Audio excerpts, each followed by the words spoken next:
dalam agama rata-rata menggunakan kata harumah, diharamkan atau tidak boleh. Bahasa yang lebih sederhana lagi itu dilarang. Dilarang melaksanakan 4 hal. Jadi orang yang tidak punya wudu tidak boleh melakukan 4 hal. Apa itu? Yang pertama, as-salatu. Haram, terlarang, tidak boleh dilakukan yang pertama salat. Baik salat wajib maupun salat sunat.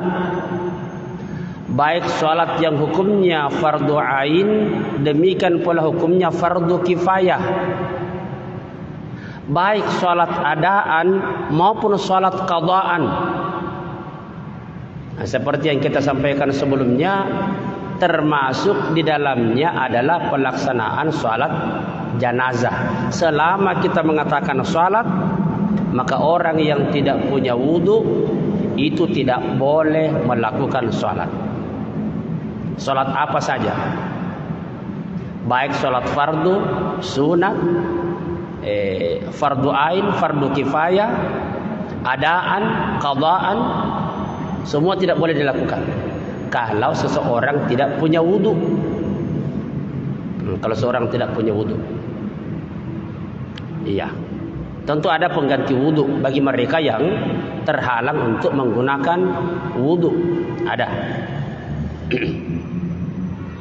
Yang kedua, dilarang juga atau tidak boleh juga, diharamkan pula adalah wat tawafu. Ya, tawaf. Dilarang melaksanakan tawaf.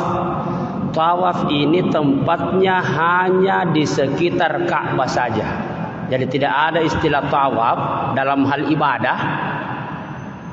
Tidak ada istilah tawaf dalam hal ibadah kecuali bila dilakukan itu di sekitar Ka'bah.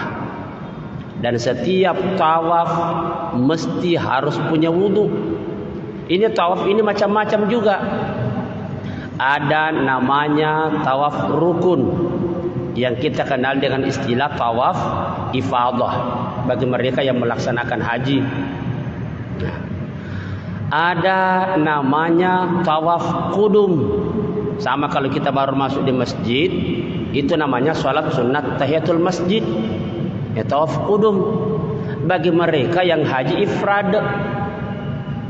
Jadi kalau pertama kali mereka masuk ke Mekah, lalu kemudian mereka melaksanakan tawaf, kalau niatnya niat haji, maka itu bukan tawaf ifadah namanya, tetapi dia namanya tawaf qudum.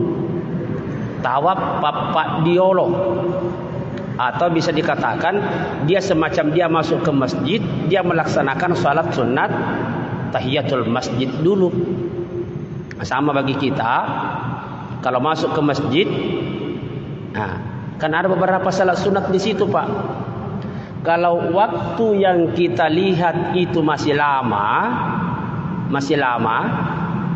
beberapa hal, misalnya bapak-bapak dan ibu-ibu ada berwudu nanti di masjid.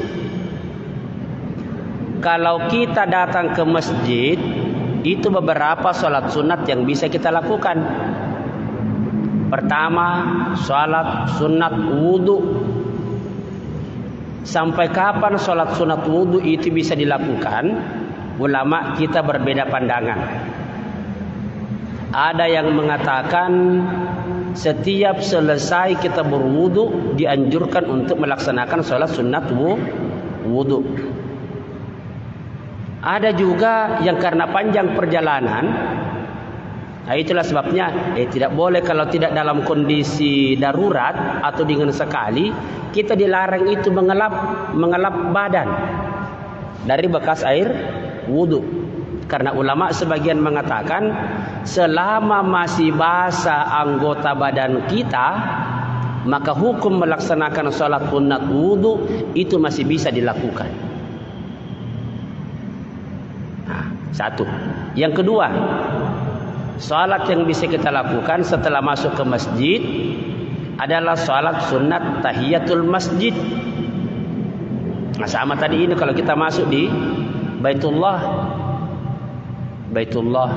Begitu kita masuk, kita dianjurkan untuk melaksanakan tawaf qudum. Jadi sama statusnya dengan sholat tahiyatul masjid. Setelah selesai tahiyatul masjid, masih ada waktu untuk melaksanakan qabliyah. Bisa kita melaksanakan qabliyah. Jadi sebelum kita melaksanakan sholat wajib, itu ada beberapa sholat yang bisa kita lakukan selama kita punya wudu.